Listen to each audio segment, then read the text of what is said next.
எனக்கு ஒரு அக்கா ஒருத்தர் இருக்காங்க. அவங்களோட ரிலேட்டிவில் இந்த பிரச்சனை இருந்துச்சுன்னு சென்னைக்கு கூட்டிகிட்டு வந்திருந்தாங்க.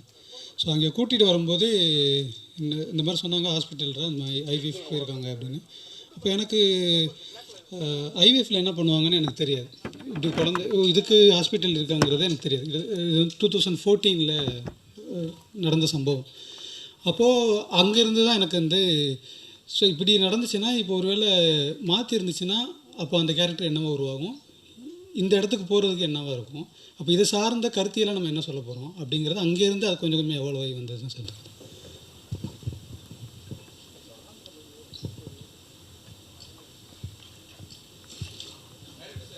சார்.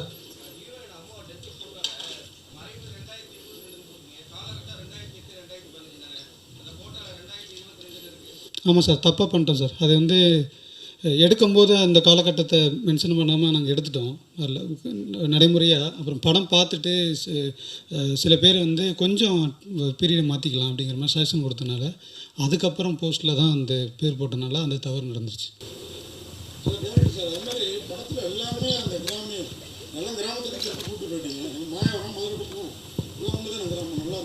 Okay sir. மேடம் மட்டும் மேக்கப் ஜாஸ்தியாக, ஏன்னா ஹீரோயினும் சரி அக்கா கேரக்டரும் சரி எல்லாருமே கேட்டாங்க. ஒருவேளை அதனால தான் இந்த டைலாக் என் பேர் புட்டம்மா, அதனால தான் புட்டு. ஆமாம் சார், அவங்க வந்து இல்லை சார், மேக்கப் இல்லை சார். அவங்க வந்து வரும்போது அப்படி வந்தாங்க. ஆனால் இல்லை மேம் இந்த கேரக்டருக்கு இப்படி இல்லை, நம்ம அதை பண்ணிக்கலாம் அப்படின்னு சொல்லிட்டு அவங்க பண்ணாங்க. ஆனால் பொட்டு இருக்கணும், ஆனால் அதே நேரத்தில் ரொம்ப அப்படி இருக்கக்கூடாது. ஏன்னா அது கேரக்டராக இருக்கிறனால அது ரொம்ப அதிகமான மேக்கப் இல்லை. அந்த கேரக்டருக்கு ஏற்ற மாதிரி கொஞ்சம் அவங்களுக்கு மட்டும், மற்றவங்களுக்கெல்லாம் அது தேவைப்படலை மேக்கப். அப்புறம் அந்த மெடிக்கல் டெஸ்ட்டில் வந்து மாப்பிள்ளைக்கு வந்து ஆண்மை இல்லை மாதிரி சொல்கிறீங்க. பட் பின்னால் வந்து குழந்தை கடைசியில் கிளைமேக்ஸில் அவருக்கு குழந்தை வர மாதிரி காட்டுறீங்க. அது என்ன டிஃப்ரென்ஸ்? ஏன் அது மாதிரி?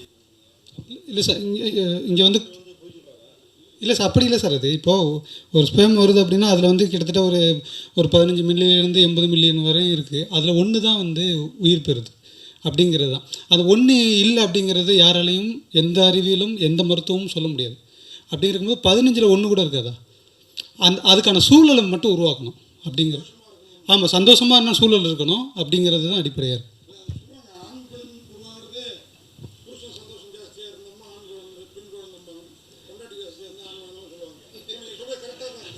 இல்லை சார், அது தெரில நமக்கு.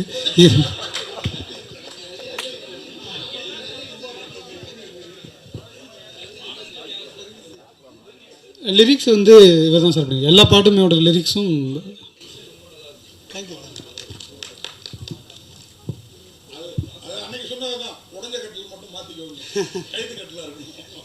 இல்லை சார்.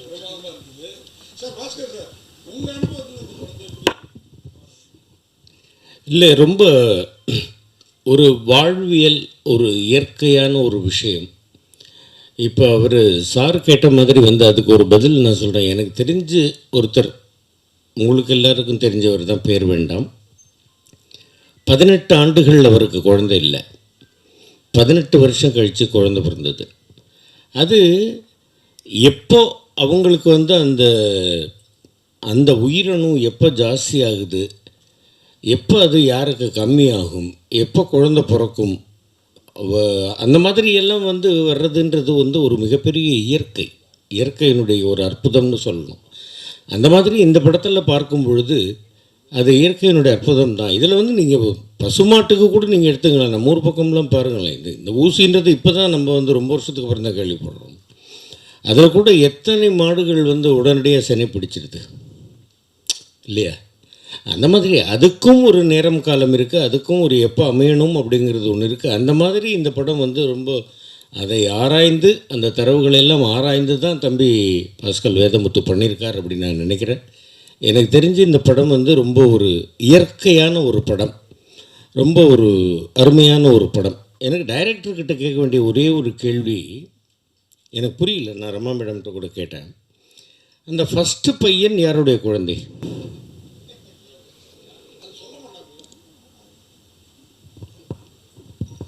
அது டெஸ்ட் பேபி சார். ஐவிஎஃப். அது ஐவிஎஃப் போனது காரணம் என்னென்னா, இவர் வந்து ரொம்ப ஹீரோயிட்டிக்கான ஒரு ஆள்லாம் இல்லை இந்த கேரக்டரை பொறுத்த வரைக்கும்.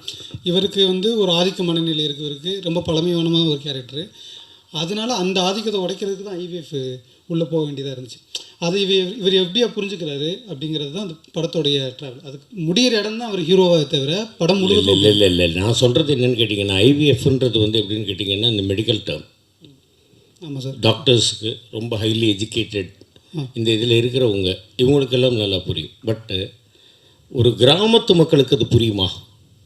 இல்லை சார், நோக்கம் வந்து ஊசி போட்டால் குழந்தை பிறக்குமா அப்படின்ற ஒரு டவுட்டு தான் அவங்களுக்கு வரும் அப்படின்ற மாதிரி எனக்கு தோணுச்சு. தயவுசெய்து தப்பாக நினைக்கக்கூடாது. அதாவது இல்லைங்க, மாட்டுக்கு ஊசி போடுறது வேறு, மனுஷனுக்கு ஊசி போட்டு குழந்தை பிறந்திருக்கா? நீங்கள் என்னங்க நீங்கள்? அதுவும் ஐவிஎஃப்ன்றது நமக்கு புரியலாம்.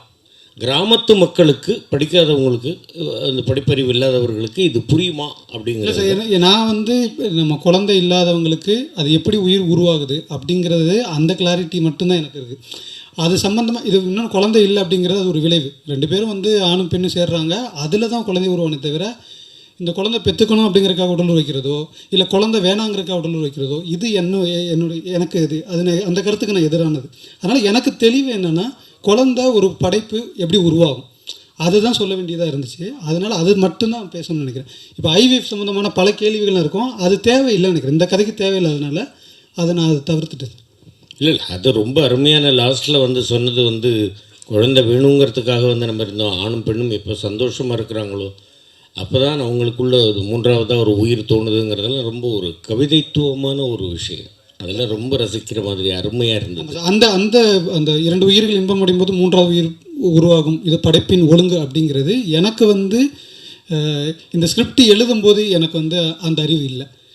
ஏன்னா 2015 போல் என் ஃப்ரெண்டுகிட்ட ஒருத்தட்ட கொடுக்கும்போது அவர் என்னை கேள்வி கேட்டார், கடைசியாக மறுபடியும் கன்சீவ் ஆகிட்டு வெளியில் வராங்களே அந்த குழந்தை ஐவிஎஃப்க்கு பிறந்ததுங்கிறது சொல்கிறியா இல்லை இயற்கையாக பிறந்துச்சு அப்படின்னு சொல்கிறியான்னு எனக்கு கேட்டார்.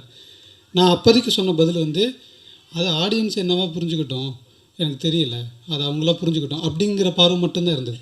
அதற்கு அப்புறமா தான் அதை வந்து அப்போ நம்ம ஒரு ஸ்டாண்ட் எடுக்க வேண்டியதாக இருக்குது. இப்படி விட்டுறக்கூடாது, நம்ம ஒன்று அது இன்னும் கொஞ்சம் தெளிவாக சொல்லணும் அப்படிங்கிற போது அது சம்மந்தமாக நான் பார்க்கும்போது எனக்கு வந்து அண்ணன் செந்தமிழ் அண்ணன் வந்து எனக்கு ரொம்ப இன்ஸ்பைர்டு. அவர் நம்மாழ்வார் ஐயா. ஸோ இவங்க இயற்கை சார்ந்தான அந்த கருத்தியெல்லாம் எப்படி வந்து சொல்கிறாங்க அப்படிங்கிறது. ஸோ அப்போ அதிலேருந்து தான் அதை வந்து ஓகே இது இந்த ஸ்டாண்டு தான் நம்ம எடுக்கணும் அப்படிங்கிறனால அது அங்கேருந்து எடுத்துக்கிட்டேன். இல்லை அதெல்லாம் ரொம்ப அற்புதமாக இருந்தது. அதெல்லாம் வந்து சும்மா படமே வந்து ரொம்ப ஒரு படமாக நாம் இங்கிருந்து பார்க்காமல் அந்த கிராமத்துக்கு ஒருவேளை நான் நடித்தேங்கிறதுக்காக நான் சொல்லலை, பார்க்கும் பொழுதே அந்த கிராமத்துக்குள்ளே போன மாதிரி இருந்தது. அதெல்லாம் ரொம்ப பாராட்ட தகுந்த விஷயம்தான். நீங்கள் எல்லோரும் என்ன சொல்கிறீங்க?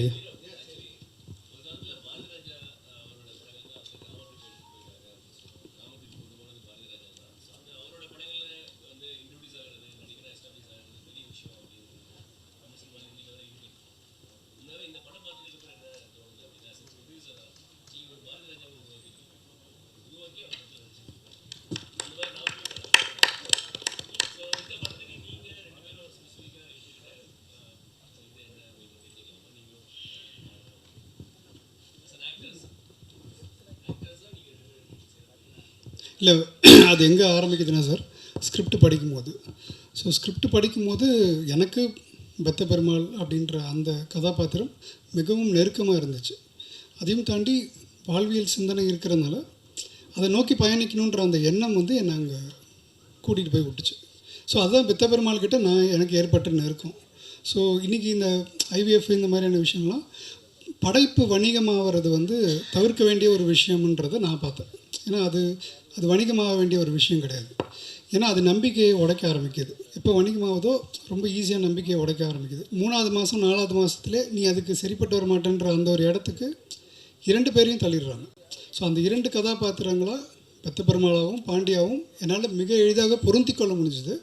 அங்கேருந்து தான் அந்த கதாபாத்திரம், அந்த கதையிலேருந்து ஆரம்பித்தது தான். அதை சார்ந்து வாழ்வியல் சூழலுக்குள்ளே போனோன்னையும் அது இன்னும் எங்களை வந்து மிகைப்படுத்தி கொடுத்துச்சு. அங்கே நாங்கள் வந்து அந்த பெத்த பெருமாளையும் பாண்டியும் அவங்களுக்கு நடுவில் கண்டுபிடிச்சிக்கிட்டோம். அது அந்த விஷயம் தான் நடந்துச்சு. எல்லாருக்கும் வணக்கம். உங்களோட டைம் இவ்வளோ நேரம் ஸ்பெண்ட் பண்ணதுக்கு ரொம்ப சந்தோஷம், ரொம்ப நன்றி. ஸோ இந்த கேரக்டர் வந்து எனக்கு ஸ்டார்டிங்கில் கொஞ்சம் சேலஞ்சிங்காக தான் சார் இருந்துச்சு. பிகாஸ் இது என்னோடய வயசுக்கு மீறின ஒரு கேரக்டர். ஸோ இது நம்ம பண்ணலாமா, பண்ணால் கரெக்டாக வருமா அப்படின்ற மாதிரி நிறைய குழப்பங்கள் இருந்துச்சு. ஆனால் என்னை சுற்றி இருக்கவங்க, என்னோடய ஃப்ரெண்ட்ஸ் எல்லாருடைய லைஃப்லையும் இதை ஃபேஸ் பண்ணிகிட்ருக்காங்க. ஸோ இது எல்லாமே நான் நேரில் இருந்து பார்த்துருக்கேன். நான் அதில் ஒருத்தியாக ஏன் அவங்களோட வழிகளை நான் ஏன் மக்களுக்கு தெரிவிக்கக்கூடாது அப்படின்ற ஒரு எண்ணத்தில் தான் நான் இந்த ஸ்கிரிப்டுக்கு ஓகே சொன்னேன். ஸோ அங்கே போய் ரிஹர்சல் எடுக்கும்பொழுது அந்த மக்களோட பழகும்போது ஆப்வியஸ்லி அந்த கேரக்டரோட கொஞ்சம் சிங்காக வாய்ப்பு கிடைச்சிது சார்.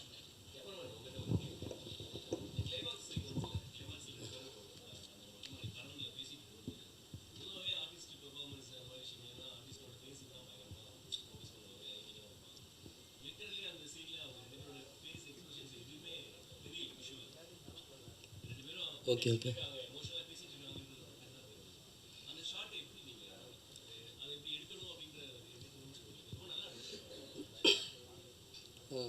டைரக்டர் சார் வந்து கேட்டிருந்தார், இங்கேருந்து இங்கே ஒரு ஸ்டே இருக்குது, இங்கேருந்து இங்கே ஒரு எண்டு போகும் அப்படின்னு சொல்லும்போது, சரி ஓகே இங்கே சேஞ்ச் ஒரு இருக்குது, நம்ம ஒரு வேறு வேரியேஷன் நம்ம பண்ணலாம் அப்படின்னு சொல்லி அப்படி டிஸ்கஸ் பண்ணும்போது அதை பார்க்க அப்படி தெரியுதுன்னு நினைக்கிறேன்.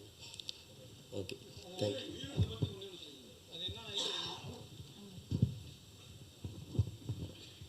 இங்கே மாட்டுக்கொட்டையில் ஒரு அலம்போதே இவருடைய கேரக்டர்ஸ் வந்து முடிஞ்சிருச்சு.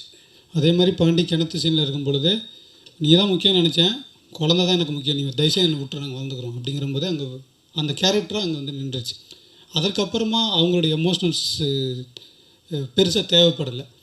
அப்படிங்கிறபோது ஆஃப் மூடாக கொஞ்சம் இருந்து அதுக்கப்புறமா சேர்றதுங்கிறது தேவைப்பட்டது. அப்படிங்கிறது கன்வே பண்ணும்போது அவர் இப்படியான ஒரு ரொம்ப சூப்பராக பண்ணி கொடுத்துருக்காரு. Thank you sir.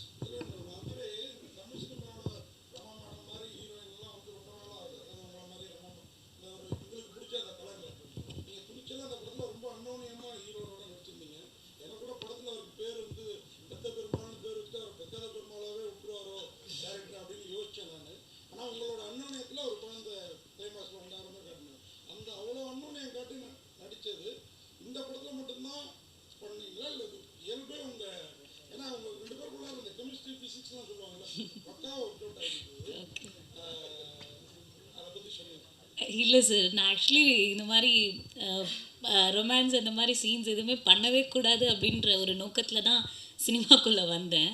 ஸோ இந்த படம் வந்து இந்த கதைக்கு தேவையான ஒன்றா இருந்துச்சு இந்த சீன்ஸு. ஸோ ஆரம்பத்தில் வந்து திரவ் சார் வந்து எனக்கு அவங்க தான் என்ன இந்த படத்துக்காக, ஏன்னா இவரோட படத்துக்காக நான் ஒரு ஆடிஷன்ஸ்க்காக போயிருந்தேன். ஸோ அந்த மூலயமா தான் சார் என்னை செலக்ட் பண்ணாங்க.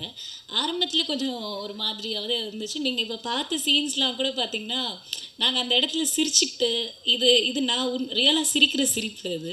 ஸோ இந்த மாதிரி சிரிச்சுட்டு அந்த மாதிரி தான் என்ஜாய் பண்ணி தான் பண்ணிகிட்டு இருந்தோம். மற்றபடி வந்து ஒரு பெரிய ஒரு டிஸ்டர்ப்டாவோ இல்லை அந்த ஒரு அவரோட ஒரு எப்படி சொல்கிறது கம்யூனிகேஷன் லெவல் கம்மியாகும் அந்த மாதிரி எனக்கு எதுவுமே கிடையாது. ஸோ அவர் ரொம்ப ஃப்ரெண்ட்லியாக அதாவது இந்த படம் ஸ்டார்ட் பண்ணதுலேருந்து ரொம்ப ஃப்ரெண்ட்லியாக ஒர்க் பண்ணிகிட்ருக்கோம். அதனால் இந்த படத்தில் மட்டும்தான் சார் அது.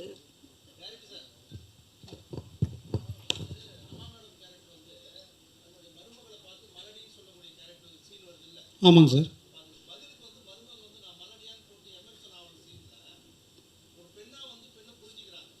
Okay sir. Okay sir.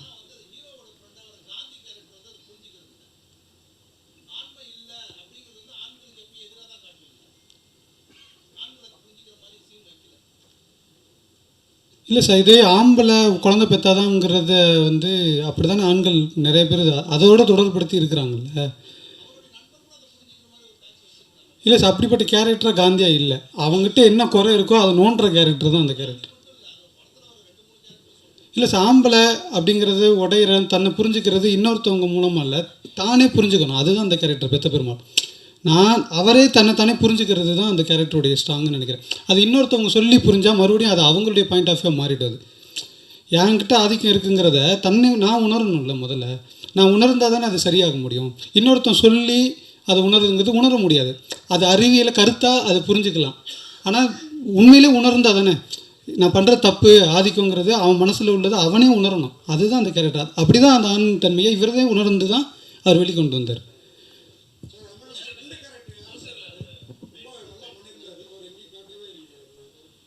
யார் சார்? கருப்பு. அவர் மதுரை ஊரில் இருக்கார் சார் அவர். ஆமாம் சார். ஆமாம் சார், ஊருக்காரர் பக்கம் வீட்டு. ஆமாம்.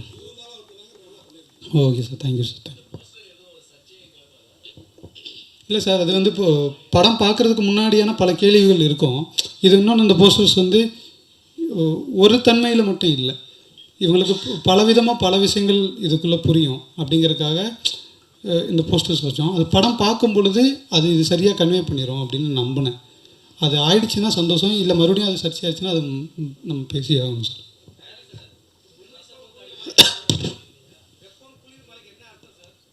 சார், வெப்பம் குளிர்மலைங்கிறது மழை எப்படி உருவாகுதோ அதே மாதிரி தான் சார் உயிர் உருவாகும் அப்படிங்கிறது தான் அடிப்படை. இப்போ வந்து ஆணோடைய இதில் வந்து வெப்பம் தன்மை அதிகமாக இருக்கணும், பெண்ணோட கர்ப்பப்பையில் குளிர்ச்சி தன்மை இருக்கும். இது ரெண்டு புணர்ச்சி நிலையில் ஒரு உயிர் உருவாகுது. அதே மாதிரி தான் மழை எப்படி உருவாகும், காற்றில் வந்து வெப்பம் தன்மையும் புணர்ச்சி தன்மையும் குளிரும் புணர்ச்சி நிலையில் தான் மழைங்கிறது ஒரு வடிவத்துக்கு வருது. அதனால் இது அதுக்கும் இயற்கை சார்ந்ததுனால அது வந்து இந்த தலைப்பு வச்சிருக்கோம். சார் ஒரு நிமிஷம் சார் ப்ளீஸ். ஆமாம் சார்.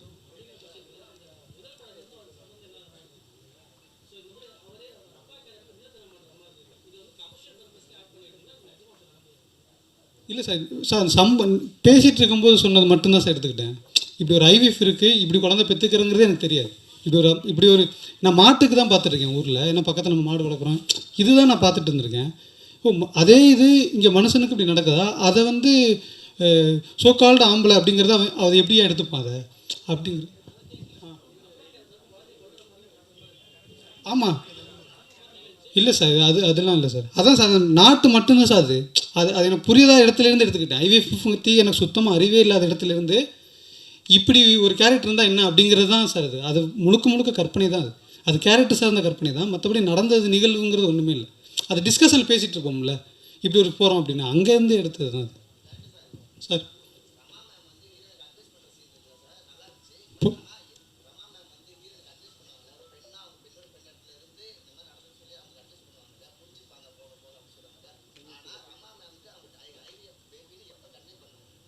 இல்லை சார், அவங்களுக்கு புருஷன் முன்னாடிக்குள்ளே ஒரு சிக்கல் இருக்குது, அது ஏதோ ஒரு சிக்கல் இருக்குங்கிறது தான். அது இதுதான் பிரச்சனைன்னு அவங்களுக்கு தெரிய வேண்டாம். ஆமாம் சார், ஒருத்தவங்களுக்கு பிரச்சனை இருக்குது அப்படின்னா அது எல்லா பிரச்சனையும் தெரிஞ்சுக்கணும் இல்லை. நான் பல பிரச்சனைகளை சமாளித்து வந்தேன். இப்போ அவங்க பொட்டுக்கும் அதுக்கும் அவங்களுக்கு சம்மந்தமே இல்லை. நான் வந்து ஒரு விதத்தில் நான் அதில் பாதிக்கப்பட்டேன், நான் அதை அப்படி தான் அவங்களுக்கெல்லாம் பண்ணலை, நான் முடிவு எடுத்துக்கிட்டேன் அப்படின்னு ஒரு பொண்ணுக்கு நீ அப்படி ஒரு முடிவு எடு, என்ன சிக்கலுங்களுக்கு கூட நான் வர விரும்பலை, நீ அதை முடிவு எடுத்துக்க, நான் அவங்க கூட நிற்பேன்.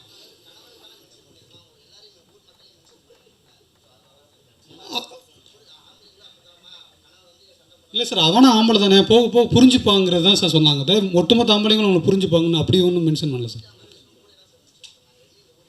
ஆமாம், அவங்கள பண்ணாங்க. ஏன்னா பொட்டு வச்சுக்கிட்டு போகக்கூடாது, புருஷன் செத்தா என்னை கேள்வி பேசுகிறாங்க, அது ஊர் சம்மந்தப்பட்ட பிரச்சனையாக இருக்குது. அது ஊர் சம்மந்தப்பட்ட பிரச்சனை. இப்போ சீவிட்டு போகிற பற்றியா, இவன் எங்கேயோ போகிறா, புருஷன் செத்துனா வாடகை போகிறா அப்படின்னு ஊரே பேசுகிறது டாபிக். இது வந்து ஊர் ஒன்றை பேச போகிறதில்ல, அவன் ஆம்பளை தானே, அவன் போக புரிஞ்சுப்பான் விடு, என்னை ஊரே புரிஞ்சுக்கிச்சு, அவன் ஒருத்தன் புரிஞ்சுக்க மாட்டானா அப்படிங்கிற இடம் தான் சார் அது.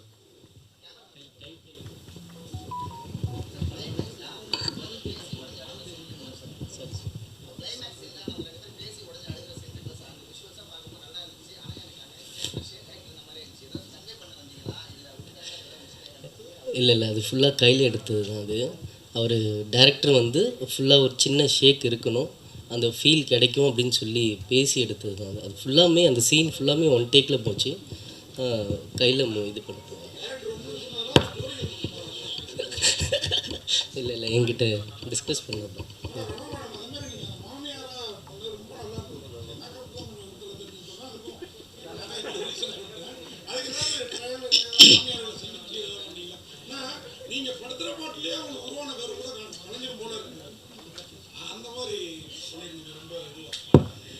எல்லாருக்கும் வணக்கம். மேக்கப் தெரியுது அப்படின்னு நீங்கள் சொல்கிறீங்க. எனக்கு ஃபஸ்ட் டைம் நான் கனா படம், மெட்ராஸ், இப்போ பார்க்கிங் இல்லை இவ்வளோ எல்லாமே நேச்சுரலாக இருக்குன்னு இது வரைக்கும் அது மாதிரி கேள்விப்பட்டேன். பட் இது எனக்கு தெரியல. ஒருவேளை மேபி நான் அந்த பெரிய பொட்டு வைக்கிறேன்ல, ஸோ அந்த கலர்னால அது மாதிரி தெரியலாம். மற்றபடி மேக்கப் எதுவும் போடலை, நேச்சுரலாகவே இந்த பொட்டுனால அது மாதிரி தெரிஞ்சிருக்கும்னு நினைக்கிறேன். அதுவும் இல்லாமல் மாமியார் மருமகள் இது நிறைய நம்ம பார்த்துட்ருக்கோம். ஸோ எனக்கு ஒன்றும் பெருசாக தெரியல சார். டைரக்டர் என்ன சொன்னாரோ அது பிரகாரம் பண்ணேன். தேங்க்யூ.